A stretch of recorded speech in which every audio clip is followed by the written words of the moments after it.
Whenever I think about Bonnyville, I think of a time when I was sneaking out. I'm on the edge of my seat. Sneaking out to meet boys in Farmers Field. No, you were not. Is bad. Like, because that's the only place you can go on dates. Why did everyone else get to have fun in a small town but me? Local queerness. Also, shout out to He was in my class. My name is Ash Thompson. My name is Harper Hugo. My name is Brent. Yes, my name is Michael Fair. Mabuhay! My name is Melinda Verga. We are Drag Out the Love, and you're watching Queer in Alberta. Mwah.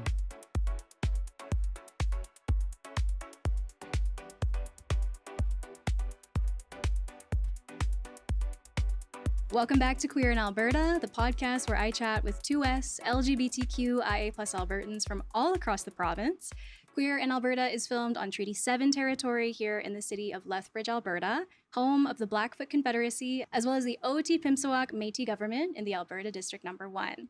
My name is Kels Valenzuela Delamarter. My pronouns are she, her. And today I have with us Calgary's dream angel Cowboy as our guest, the one and only Robert Adam, who blends their limitless imagination with stories of living, placing top 3 in Sirius XM's Top of the Country competition and amassing over 800,000 global catalog streams in under a year.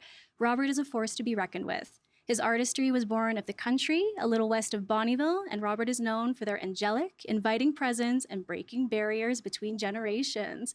Welcome to the show, Diva. Oh my God. Thank you, Angel. How's it going? I am so good to be here in this space with you. And this outfit, I am eating. Devour. But look at your outfit. I can't breathe in this outfit. It's very punk rock western. Thank you. I mean, how do we like the tie? Is the I tie like the okay? tie. It's giving me Avril Lavigne energy, and I exactly love Avril Lavigne.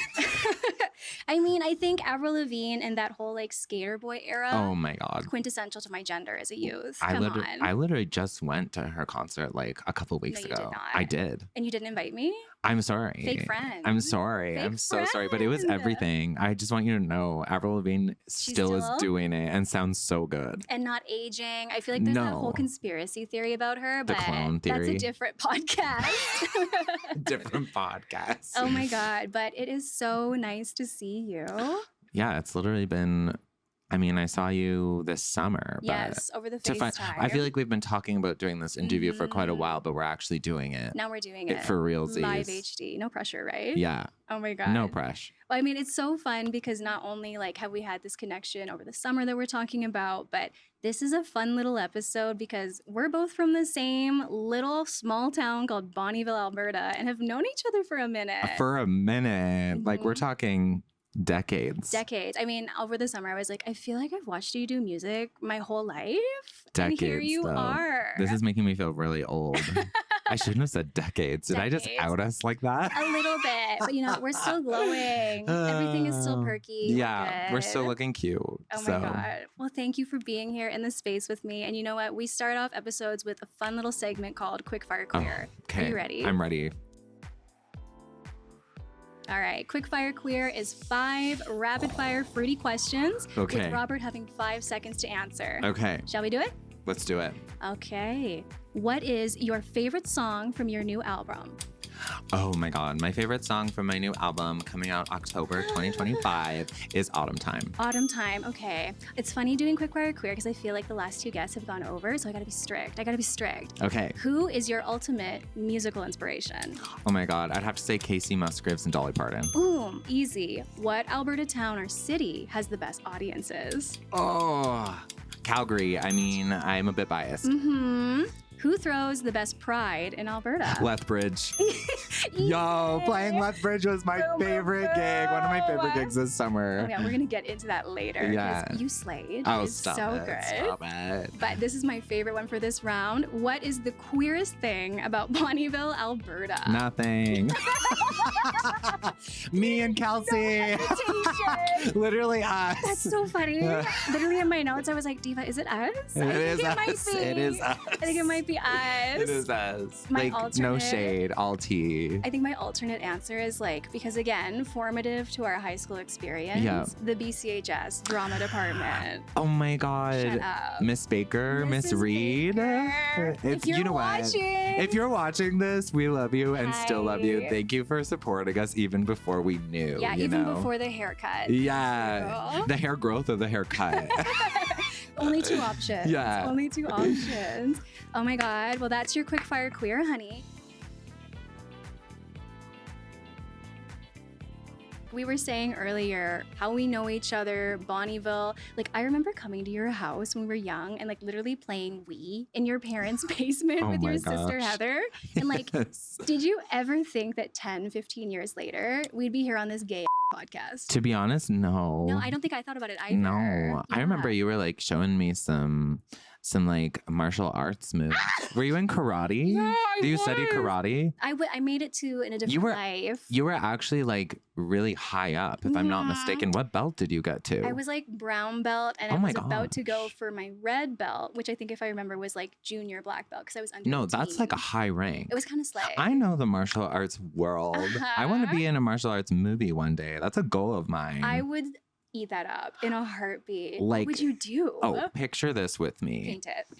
Usually, like, femme presenting men are like painted as the joke. Yeah. Okay. But I would actually love to be like a very fashionable, elegant, like femme fatale. Assassin. Like sitting, drinking like a whiskey neat Mhm. in the corner of a like Uh-huh. fancy hotel. Like this is like John Wick 6 007. by the time I get there. Yes. Yes. Very that. And I'm just like an assassin. I don't really say much. I'm like the Mhm. strong silent type. And I just like intense fight choreo because I'm a fight choreography nerd. That means no tight shots. No tight shots. It is all wide shots. So you can see everything I'm we're learning. doing. I would have the movie company pay me so much money to train for years for it, but I would totally do it. Robert, you have this down to a script. No, like you've I- spent time thinking about this. I fantasize about a lot, I'm but this is the obsessed. thing I fantasize about the most. I feel like when we're in Bonnyville with nothing to do but fantasize, You think it makes sense. And how bad did I want to be a Jedi? You have no idea. I had no idea. Like, come on. I mean, why was I doing martial arts so intensely in Yeah, Bonnyville? why What were you? else? It's What to do else? a movie now with me. Done. Signed. John Wick 6. John Wick 6. We need to come up with like a more queer title for it. We but do. that's a different episode. Janie. Jane. Can we say that on the podcast? I mean, we got like 3 bleeps from Taylor. And I think in 5 minutes we've used all of them. But I'm here for it. I'm here. Okay, good. Be like, subscribe to Patreon for the yeah, extended subscribe version. to the OnlyFans for the. Oh my God. But we're talking about Bonnyville and all these sorts of things. How wild to sit next to you now with this like budding career in country music taking off in such a big way. Oh my gosh, that's actually crazy to think about it. It's so crazy because again, I see the Wii and you helping me solve a Zelda problem, Yes. like a puzzle. Yes. We're Or playing High School Musical Just Dance. Yes. Here we are I now. mean, we were eating from a young age. We Come were. on. We were trained right. Yes. That's classical 100%. music. I think so. High School Musical That's is classical biblical, music. Actually. It's canon. But you were just doing that competition with Sirius Mhm. XM, where you were a recent finalist in the top of country talent competition across Canada. Mhm. But reflecting on I was actually thinking about this episode. I watched that City News interview you did in Mhm. Toronto. So Mhm. cool. And you said a quote that I have to share with our audience because it was Please. too good. You said, "Me from Bonnyville with my butterfly clips in my hair, BB cream, and a prayer." Yup. Diva. Come on. I did say that. I was like, what is this visual painting of my experience coming out of your I mouth? literally just wore those butterfly clips yesterday too. I should have wore them today, I was actually. kind of hoping you would. Wow, I'm But you so know sorry. what? I dropped the ball It's on that. forgiveness. I It's dropped the clip on forgiveness. that. How does that feel to go from such a small 5,000 population town, totally different life, to talking about it with BB cream and butterfly clips? I mean, I feel like it's so healing to look back and realize that the person I am today would have been so pushed down, was pushed down, but the fact that I was able to speak to such a large scale, the fact that I was able to go on such a large scale, wide reach national television show and also be Yeah. a part of the Sirius XM competition, which is traditionally a very commercial, run of the mill, we want country artists that look like this and sound like this. No Cookie shade. cutter, blue jean, perhaps a little bit, red soul. I mean, I don't want to. I don't want to shade. You didn't say but it, I did. I just want to a person like me doesn't usually appear in competitions like sure. that. And it was a real special privilege to be a part of that competition. I feel like they treated me extraordinarily well and offered me like a world of networking opportunities. And they really hooked a sister up in so many ways. They gave me a free guitar. Shout out PRS Guitars. Thank you. And I don't know, it was very much like a family. The Sirius XM people took really good care of us, but I felt like I proved to a lot of people that queer people have something to say from the country. Yes. And we're not just a joke. Like, I can write the music, I can sing the music, I can perform the music, I can talk about the music. Any day of the week, catch me. Like, I can interview well. So I just feel like I proved to the industry that I'm not just like an angle or like a joke or a novelty. Or a trend, right? Exactly. Like, I actually lived the life that I sing about. And I actually like lived the life that most of the straight male country singers or female country singers, like, I lived their life too. Like, I've done it. The lyrics aren't lies. Like, so it just was a really special experience. It was a very affirming experience for me to be a part of that. And although I didn't win, like, I still feel like I gained so much from that program and connected with like new audience members all across North America that I wouldn't have gotten to be able to share in their lives before that. Goosebumps hearing you talk about that. It's special. Yeah. And like, the title helps. It definitely upped my booking fee for sure. Thank you, Sirius XM. We got to take what we can get. Yes. Yeah. You know, you talking about living the life. Again, I keep thinking about this little small town and how like some of my earliest memories of you are literally like music and playing piano. Playing in the church. Yeah. I mean, I'm not going to lie. Bonnyville Baptist to the Church. left or whatever on the side. I'm like, there's Rocky Mountain Rob. She's not there yet, but she's coming. Not there yet.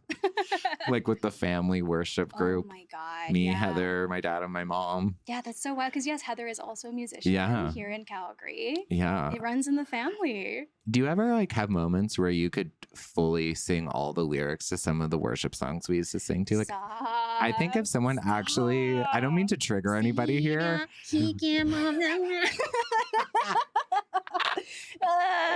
Like, hear the 3-part harmony. Literally, like I think I could walk on stage and do a whole worship set still. Like, it is so ingrained. And like you can even just, this is such a tangent, this like little biblical moment. But you can even remember the way like, just bring it all to God.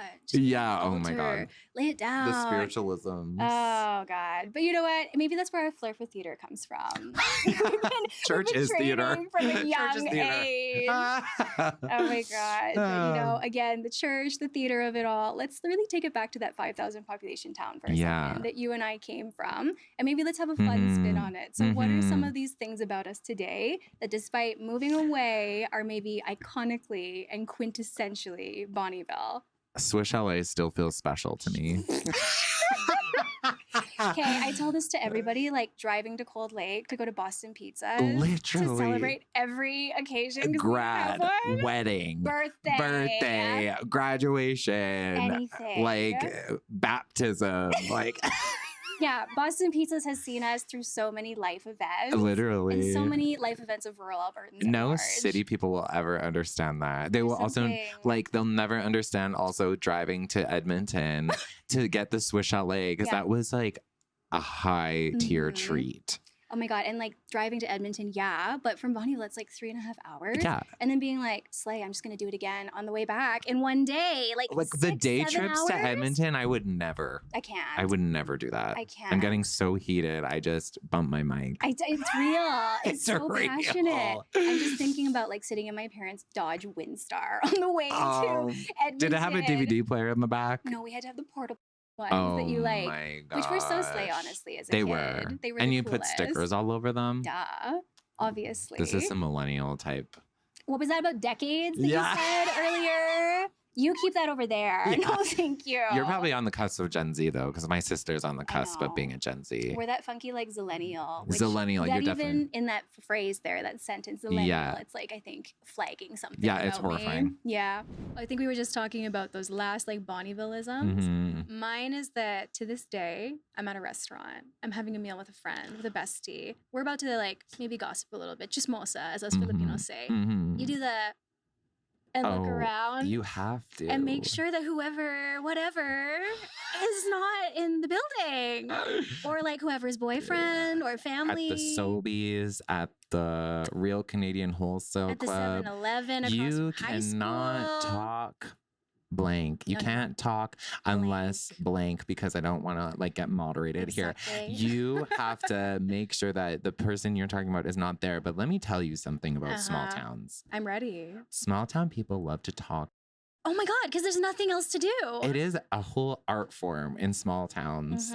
And what I find funny about small towns is the embellishments of the stories as they travel. It starts off as one thing, and by the time it reaches the like 6th person in a small town, the story has blown up to be like ridiculously dramatic. Like the extended edition of The Lord of the Rings. Oh, like, come on. She's got a thematic. The whole 3-pack DVD box set.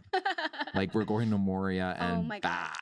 That's exactly it. Yeah. I feel like living in Bonnyville. There's moments I loved, but it was a little Moria and back. It was very Helm's Deep at times. A little bit Helm's Deep. And all I wanted to do was just frolic in Mirkwood. Yep. Which is what I'm doing now. Now what you're doing. 100%. Galadriel's brother.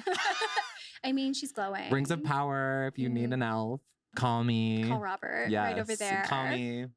My goodness. But still like we're making fun of it. And like, I think even that being said, there are aspects of our lives in Bonnyville that we still carry with us today. Of course. Like, I for sure think it gave me a healthy dose of perspective in terms of what my life could be like and like a deep gratitude for everything that I have today. Would you say the same? Yeah. Yeah, I actually would extend that even further too. And I really feel like my relationship to the land is a big part. I feel like more and more as we open up our ears to what our First Nations and Indigenous folks say about our relationship to the land, that's something we all need to have to care for it. But I feel like when you grow up in a rural space, there is a bit more of you that wants to protect that like land and cherish that land, especially when it comes to our forests and our wildlife. I feel like it has always given me a passion to really talk about conservation and like, protect our natural resources, not put coal mines in the Rocky Mountains and make the water disgusting and brown. But I feel like it's that, but also I feel like because I grew up in a small town, there's lots of moments of silence that a lot of people don't grow up with. And I feel like there's a sacred space that I was able to always go to in small towns because I needed to escape somehow. Yeah. And it gave me appreciation for going out and being in nature and having these sacred silent moments that I feel like have given me a lot of groundedness and like healing as myself as a person. And still to this day, that is something that always grounds me and always puts me back to earth, is just a walk in the park. Even though that I live in the city now, I can go to a natural space and like really find that grounding, whatever I'm going through. Definitely. You're being so like deep and profound about it. And I'm like, I hear you, but it's also ruined me for suburbia. Do you know what I mean? I'm like, bleep blank. I hate being like stuck around all these houses and not having the open spaces that we grew up with. Like we never thought about it in that way, but we were so lucky for it in many ways. And while it sucked having to drive 3.5 hours there and back to Edmonton, like there's something to this day, like you're saying, where I so value that proximity to nature. And I feel like for me, an additional level in moving is now like being in Treaty 7 territory and so like in Blackfoot territory and forming relationships with like community and friends and Niitsitapi folks. Like they have just taught me so much more of a deeper level of that connection to nature and protecting the land. I mean, they knew it first. 100%. They knew it before anyone else did, honestly. And like, it's in our benefit to listen. Yes. I mean, it's in everyone's benefit, to be honest. 100%. But yeah, I totally hear that. I also have come to terms with the fact that space equals privilege. How do you mean? I feel like so many other countries in the world don't have the space like we do in Canada. And in rural, like, so like, even just having a backyard or like an acreage or whatever, there's population density, right? There's so many places in the world where that just isn't really like a thing to the average, like lower to mid income household. So like growing up is like, we got a special, like as much as there was probably much traumatic things is traumatic things, at least we had like a special space, like of actual like physical space that many people across the world don't really get. Yeah. Well, it's even wild. Like I had cousins in Edmonton who would come and visit us on like my parents' acreage and etc. And they would be little kids crying to their parents in the city about the size of their backyard compared to where we were. Yeah. Like again, so lucky to be able to like grow up and play and explore, even if everything else or different aspects of being in that environment weren't the kindest to us. Yeah, 100%. And you know, on that note, I feel like for me, especially leaving Bonnyville is really what empowered me to like come out, for example, and like find my queerness, embrace my identity. I know that you also came out after leaving, but I don't know your story. Actually, there's more to you. Okay? Yeah, I came out in my 4th year of Bible college at Briarcrest College and Seminary while I was still going to school there. She's bold. She is bold. My immediate thought was like, what's it like to be God's favorite? But then I went, wait, hold on. Wait a minute. Yeah. So I came out then and then I moved back to Bonnyville after that, after coming out. What is this lore? I had no Because I idea. wanted to save money to move to Toronto. This I did know. Because you went there for a couple of years. I did. Yeah. Yes, I did.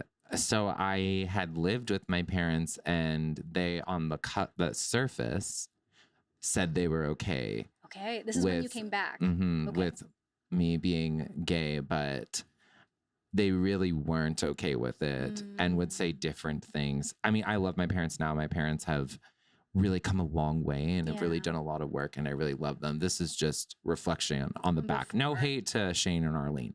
But they were saying things like, oh, if we catch Rob like going on a date, like we're gonna kick him out and like but you know what? My sister always had my back. Of course she did. Heather always had my back. You two have been so close for forever. Yeah. So yeah, going back was interesting. And I even remember I was doing worship at Bonnyville Baptist Church still at the time. And then I finally told the pastor, I was like, look, like, because like current pastor? No, I think Ben is gone now. But he literally, I remember being there and they're like, we would love to offer a position of being like an actual like worship leader, like not just someone who plays, but an actual like leader. And then I was like, yeah, that's great. But like, you need to know, like, I'm actually a queer person. I don't think it's wrong. And at the time I still was a quotation Christian. Right. And they're like, oh, sorry, you can't actually play worship at all. Oh my God. So then I couldn't play music in church at all.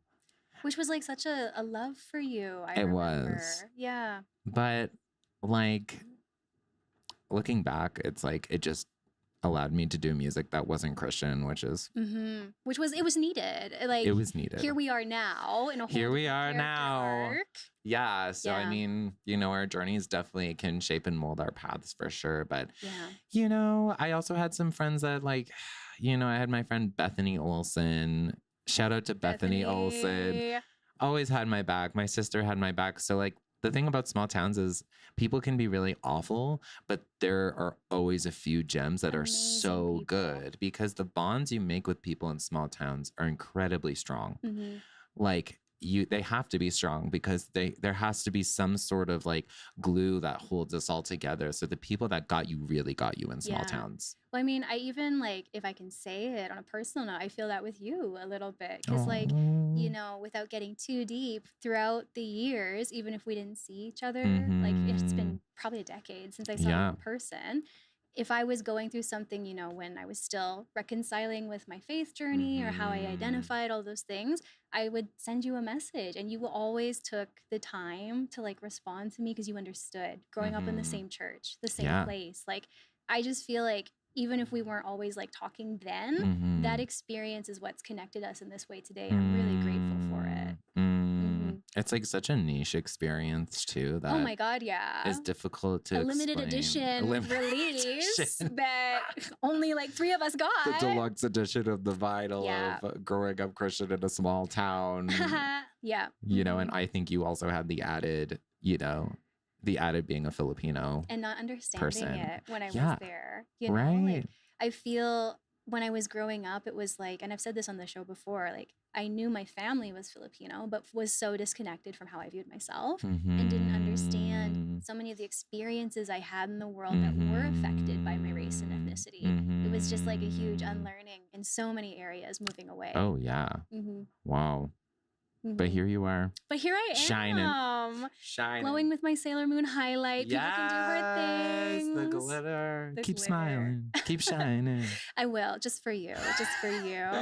But, you know, kind of like thinking about Bonnyville and maybe moving a bit away from it in our conversation today to the next phase of the interview. If you could summarize small town queer life from just your own experience, because I know that's a big ask, what would you say? This isn't going to be very angelic of me. I'm ready. Whenever I think about Bonnyville, I think of a time when I was sneaking out. I'm on the edge of my seat. Sneaking out to meet boys in Farmers Field. No, you were not. Is bad. Like, because that's the only place you can go on dates. Why did everyone else get to have fun in a small town but me? It wasn't fun though. The boys were lame. Yeah, well, except they were for in a one. field. And there was except for one, Corbin. I remember Corbin. Name drop. Corbin was this sweet guy who was like a tree planter. Okay. And he was actually the sweetest person I've ever met. Was he like Bonnyville local or transient? He actually lived in Vermilion. Oh my. He was going to Lakeland College. Lakeland special right here. Yeah. Local queerness also, shout out to I remember he was in my class. God bless. Oh my God. But even when Rob is laying it on the floor tonight. I remember he was working at yeah. and me. He was in my class, Diva. He was also in Heather's too. Uh-huh. And I just remember wow. I just remember being at and me and Bethany just like basically being like, oh my God, he is like literally so beautiful and so nice. Oh my God. For those of you that are listening to the podcast and not watching it, my face absolutely gooped. I'm literally blushing right now. I never talk about things like this, but that's kind of queer in a small town. I think it's much different than it used to be because we're talking, that was a long time ago. Yeah. Like, and my parents couldn't know that I was like dating boys or else I wouldn't have a place to live. Right. And also a lot of the boys that at the time that I was meeting up with, they also didn't want to be known as well, which actually, looking back, it's low-key Danger Bay. Low-key Danger Bay. Bonnyville? Danger Bay. Well, I mean, meeting up with people in secret is actually like kind of scary because you can't meet in public, right? And you know what? I feel like I've heard about this and not so much experienced it myself, but like I hear about that a lot for culture with gay men, like for some reason. Yeah. I think when I like moved away from Bonnyville, I didn't really do that as much because actually when I lived in Toronto, there was a serial killer picking off gay men. So I stopped. I'm glad you stopped. Yeah, I'm glad you had foresight. I was like, you know what? I'm okay. The right person will just come into my life. Like Tinder's a thing. Yeah, Tinder is cool. Yeah. Meeting people in public, awesome. But I think more people can do that now, but they didn't used to be able to. That is so wild. Yeah. Also, it's not lost on me that I went, what is your like small town queer experience for describing it? And you were like,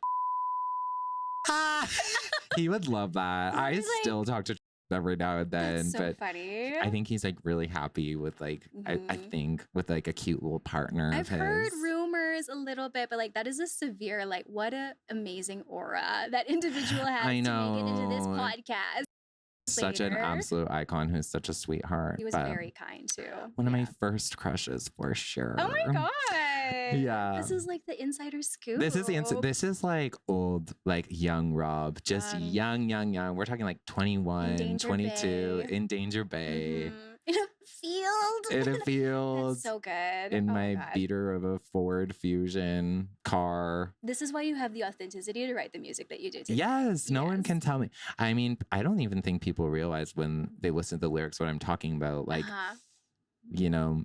Is that kind of fun for you? It is. Mischievous? It is very mischievous. Like, I have a song called Denim on Denim. Yes. It's not actually about denim on denim. It's about other things on other things. You don't have to explain it to me. I got it. I heard that and I went, denim on denim. Yeah, denim on denim. My gosh. But you know, music, denim on denim, we're talking about it. You really lately, like your career has been going for a little while, but lately I feel like it's kicked off not just because of the amazing music you're creating, but seeing your authenticity and queerness fully take center stage. How did you maybe get to this point of being so confident and taking up that space with your identity in music? And I really am curious about how audiences and the industry are responding.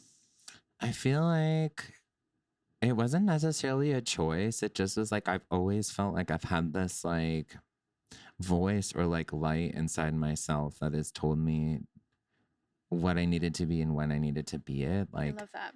I feel like no one ever told me like you need to be more of yourself. I just always have felt like, you know, even when I was growing up, even when it just came to singing, everyone's like, you know, I had that vocal disorder for such a long period of time. Where Yes. voice was so high. It didn't change till I was like 21 and my voice didn't work properly. But something inside me kept telling me, no, you're going to be a really good singer someday. Yeah. And now I'm not going to lie. I think people think I'm quite a good vocalist. I would agree.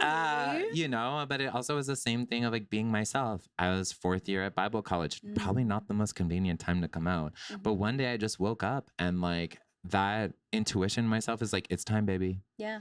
And even with kind of my current trajectory of like, I feel like I present and I feel very like non-binary these days.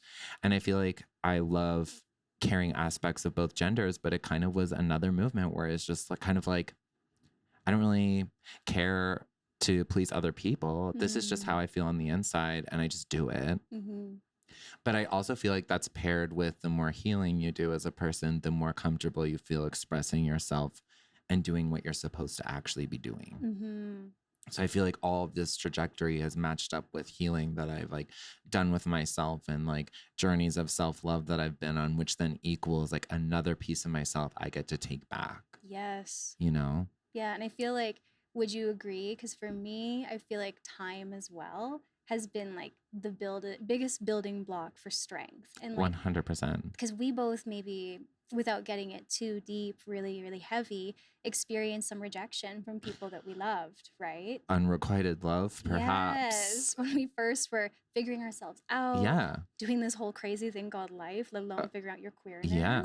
And so now, like, I look at the strength that I have that came from those experiences of heartbreak or rejection, and I'm just grateful for all of it. I completely agree. It's like there's no guidebook. No. For Wouldn't that be anyone. easy if there was? But there's especially no guidebook for people who are gender diverse or, you know, diverse in general to grow up in a town that's small and may not have the like widespread acceptance of different types of people and culture, right? There's no guidebook for that. No. And but I think that's what makes it beautiful because there's this like kind of like I keep on saying sacred. I think that's the buzzword of the day. The sacred path that we all get to go on that is decided by ourselves and no one else. Because no one can really tell you how to do that. Yeah. It's like a lot of Studio Ghibli movies have that theme. I'm ready. Go into it. Explain it to me. If you notice every Studio Ghibli movie, the main character always has to do the most important part of their movie by themselves. They have people to help them get there, but there's always a point in those movies where they actually have to do it themselves. They have to make a decision all by themselves. And I think that as humans, we get scared to do that. But when it comes down to it, the choices that we make to like fully expand ourselves as people always come when we are completely alone.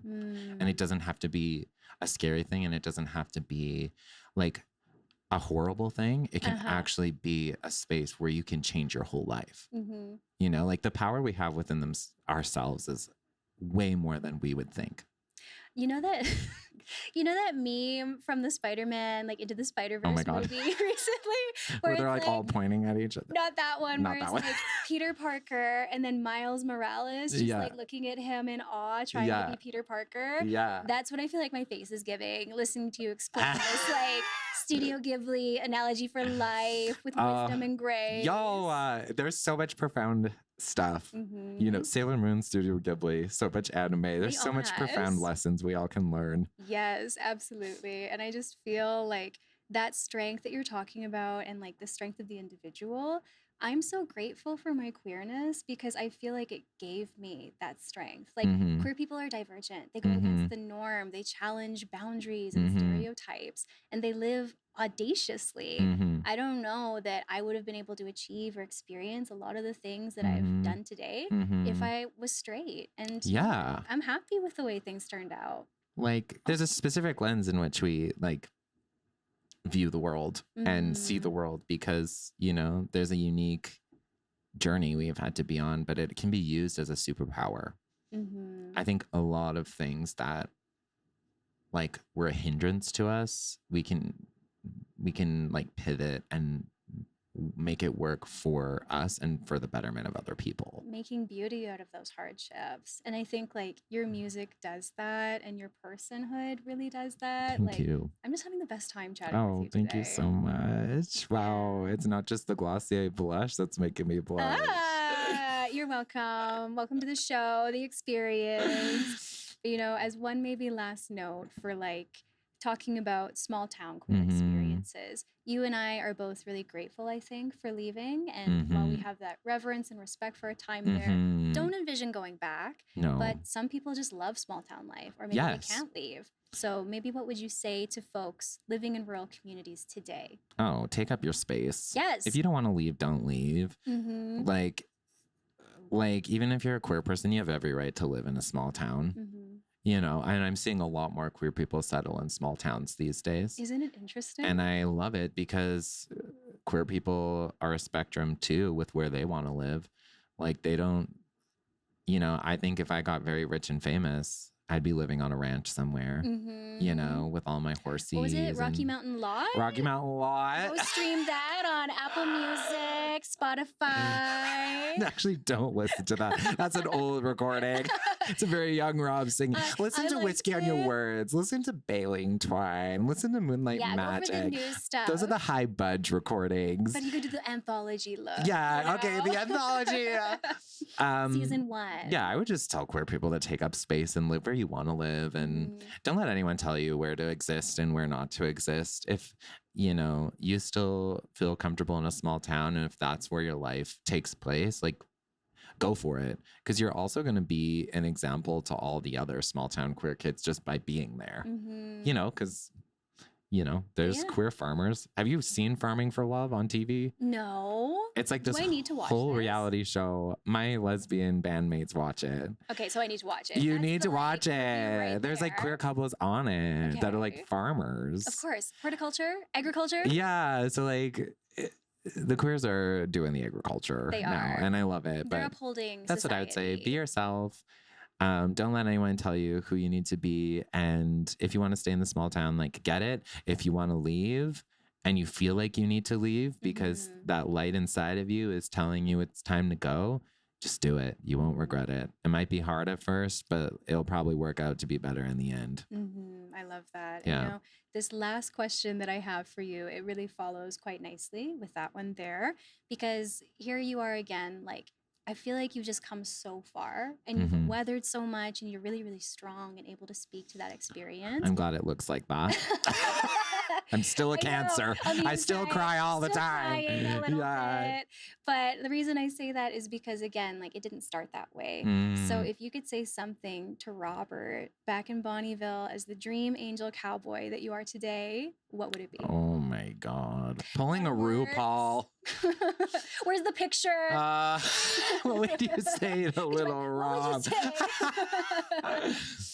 Oh my God. I think I would just say to a younger version of myself, like, keep on singing, keep on writing, and know that there's going to be like a whole world of people out there that will really love hearing your art, but also a whole world of people that will just like love you for who you are.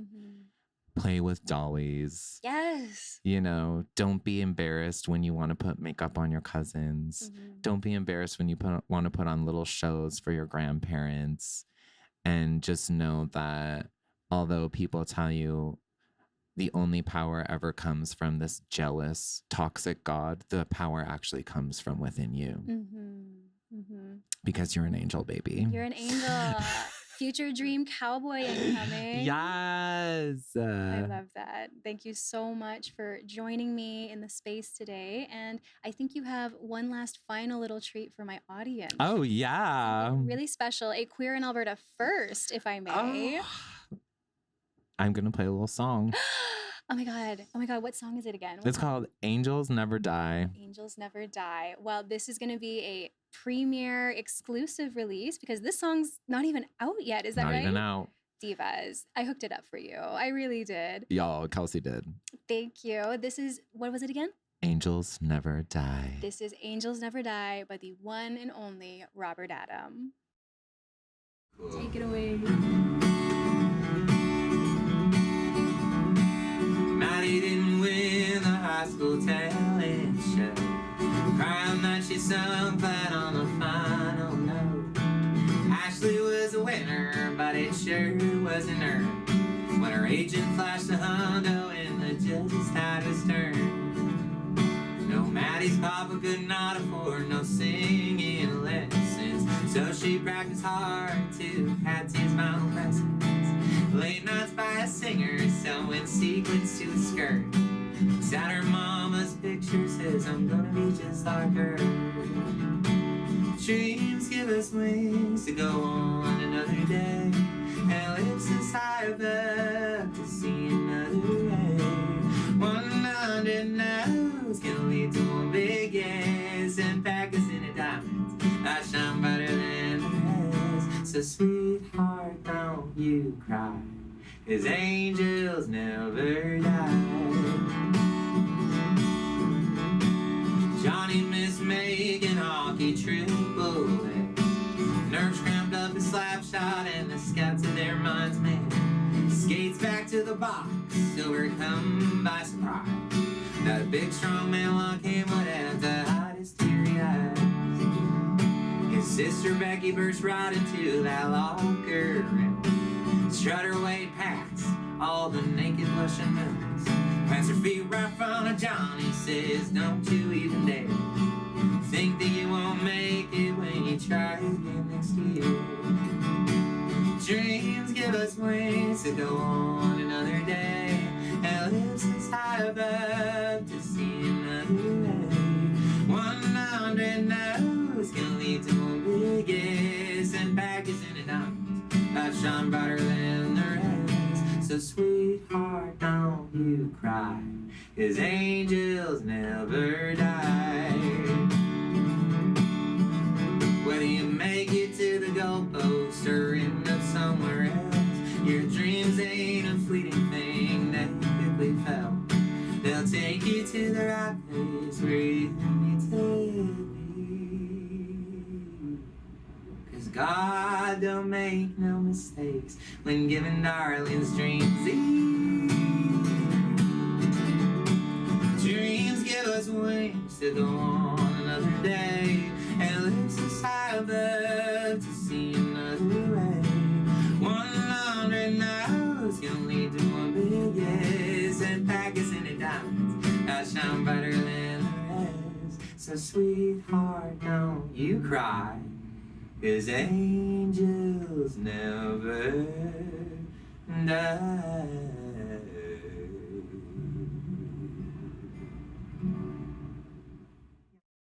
Okay, as a last question, Robert, what is your favorite thing about being queer in Alberta? Well, my favorite thing. G rating. Okay. Yeah. I would have to say my favorite thing about being queer in Alberta is how underestimated we are, and how like so many people don't assume that such powerful queer folk exist here. Speak on it. You definitely want to make sure you're following along with Robert and all of the amazing projects he's doing. And where can the people go to follow along? All my handles on social media are Robert Adam Music. You probably just want to focus on Instagram because I'm really bad at TikTok. We did have a debrief over this. I date myself on TikTok. My Gen Z friends tell me I'm way too slow on my transitions. So just follow me on Instagram. There's lots of good content there. But Very you can good. also, thank you. You can also stream all my music on Amazon, Spotify, Apple Music. Am I allowed to say that on this podcast? Yes, you can. Yep. Any major streaming platform. Give love to Amazon, though. They've been really showing me a lot of love lately. So, but I mean, no shade if you want to stream somewhere else. Well, thank you again. Thank you. And we'll see you next time on Queer in Alberta. Bye. Mwah. Yay. Outro done.